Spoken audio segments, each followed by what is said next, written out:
তুমি সত্যি করে বলো মা, তোমার কি হয়েছে? তুমি আমায় সত্যি করে বলো।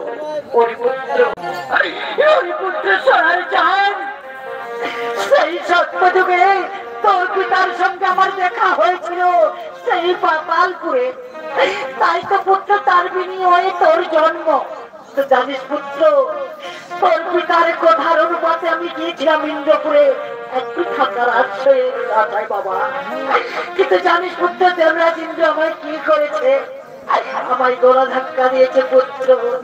আরো কি করেছে পুত্র? আমাকে কি করেছে আর বলছি